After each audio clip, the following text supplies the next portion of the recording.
Em 10 de abril de 1912, uma multidão se reuniu na praia de Southampton, na Inglaterra, para acenar para o que era, na época, o maior e mais prestigiado navio do mundo, o RMS Titanic. O valor do bilhete mais caro para a primeira classe era de $4.350, cerca de $70 mil se corrigidos para os dias de hoje. Mas apenas 5 dias depois de partir, ele foi engolido pelo Oceano Atlântico. Então, vamos fazer uma retrospectiva e voltar ao que realmente aconteceu naquela noite fatídica. O capitão queria bater um recorde de velocidade para a viagem inaugural da embarcação e chegar cedo. Ela era considerada inafundável, então ia a todo vapor pelas águas escuras do Ártico. Depois de avistar um iceberg de 30 metros, a tripulação tentou desesperadamente desviar e evitar a colisão. Mas o Titanic estava muito rápido e sua lateral foi rompida pelo iceberg, fazendo uma enorme abertura no casco. Não foi um rompimento único, contínuo. Os danos foram em vários pontos, se estendendo por uma área total de cerca de 90 metros. Mas os projetistas haviam pensado na possibilidade de uma colisão e adicionaram compartimentos estanques em cada lado do navio para atuar como redutores de impacto.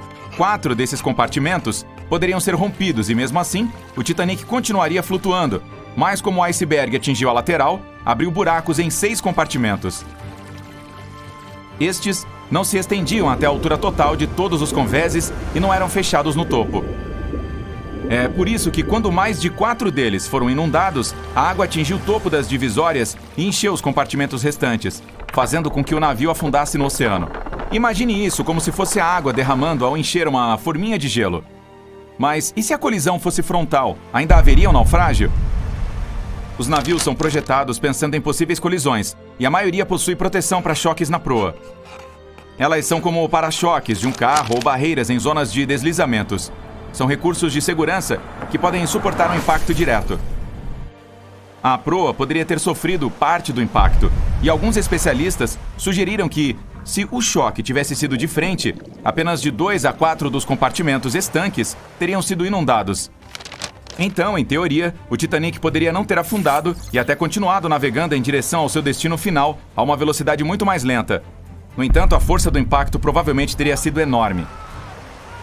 Embora os passageiros tivessem sido feridos pela força do impacto, eles poderiam ficar a bordo à espera de resgate por outros navios, em vez de forçados a entrar nas águas geladas do Atlântico.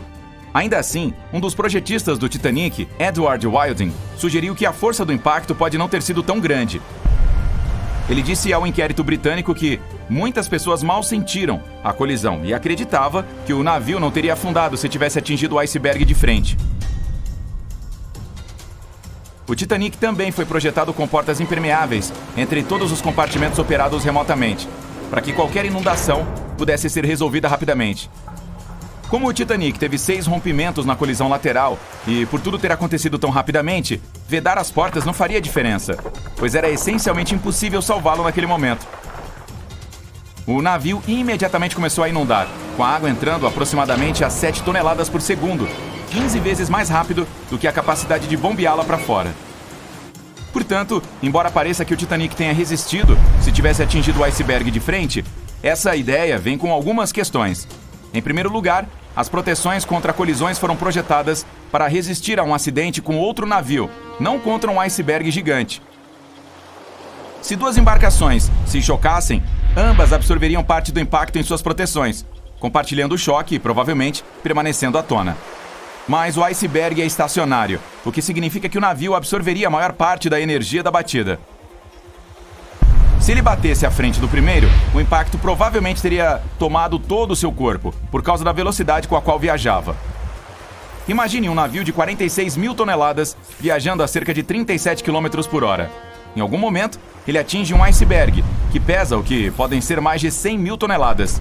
Essa colisão provavelmente resultaria em uma força enorme, causando danos enormes à embarcação.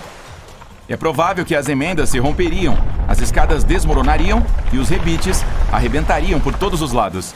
Tudo isso iria potencialmente inundar ainda mais compartimentos, o que poderia ter causado a naufrágio em questão de minutos, em vez de horas. Mas isso é apenas a ponta do iceberg. Ops! Como todos sabemos, a maior parte dele fica escondida debaixo d'água. Então, se o Titanic estivesse de frente, é provável que tivesse atingido a parte do bloco de gelo abaixo da água primeiro, o que o faria sair do curso. bater em um iceberg não é como se chocar com uma parede de tijolos. Nesse caso, o gelo sob a água teria rompido o fundo do navio e causado danos nas laterais. Os icebergs também não são objetos sólidos e planos. Se fosse uma batida reta, a embarcação poderia ter permanecido à tona, mas os icebergs existem de muitas formas e tamanhos, de cúpulas a cunhas. Estudos também foram feitos no aço usado para produzir o Titanic, e os testes mostram que o metal era cerca de 10 vezes mais frágil do que o aço que usamos hoje. O Titanic foi construído antes de entendermos os efeitos da baixa temperatura no aço. O que era utilizado para a construção naval não cedia quando em contato com temperaturas congelantes, e sim quebrava. Pedaços recuperados das placas do casco do Titanic mostram que ele acabou quebrando com o impacto. Bater de frente também causaria uma parada muito severa e abrupta. Então, mesmo que a embarcação não tivesse afundado, ainda teria grandes problemas. É como quando você pisa de repente no freio do carro ou quando o ônibus para enquanto você está andando pelo corredor e é arremessado para a frente. Os passageiros teriam sido arremessados pelo navio. E como o acidente aconteceu à noite, a maioria das pessoas estava dormindo, então não seria possível prepará-las efetivamente para qualquer tipo de acidente. Isso resultaria em lesões para a maioria dos passageiros. Seria especialmente ruim para quem estava de frente, onde ficavam as acomodações dos bombeiros, mecânicos e engenheiros que estavam de folga. Mas enquanto passageiros e tripulantes de folga poderiam ter sido jogados para fora da cama, haveria muito mais sobreviventes do que no cenário original. Muitos navios tiveram colisões frontais e conseguiram voltar à costa. Poucas pessoas sabem que o Titanic tinha 2 navios irmãos. A White Star Line, empresa que o construiu, também fez o Britannic e o Olympic. Comandado por Edward J. Smith, que mais tarde assumiria o Titanic, o Olympic partiu em sua viagem inaugural em junho de 1911. Mas, assim como para seu irmão, o desastre estava logo ali. Na sua 5ª viagem comercial, o Olympic colidiu com uma embarcação da Marinha Real, o HMS Hawke. Enquanto o Olympic sofreu danos na lateral, o Hawke colidiu de frente. A proa dele foi completamente esmagada pela colisão, mas como tinha compartimentos estanques, conseguiu resistir ao impacto e retornou com segurança à costa para reparos. Outro estudo de caso é o SS Andrea Doria, um transatlântico italiano que ganhou as manchetes globais em 1956. Assim como o Titanic, ele estava indo para Nova York em sua 101ª viagem, quando ocorreu o desastre. No dia 25 de julho, colidiu em sua lateral com um navio de passageiros sueco de 160 metros, o Stockholm, que por sua vez foi atingido de frente. A parte frontal do Stockholm foi completamente esmagada, mas como o impacto foi no casco, resistiu. O Andrea Doria, no entanto, afundou devido à colisão na lateral. Portanto, esses casos podem sugerir que talvez o Titanic tivesse resistido se tivesse se chocado de frente com um iceberg.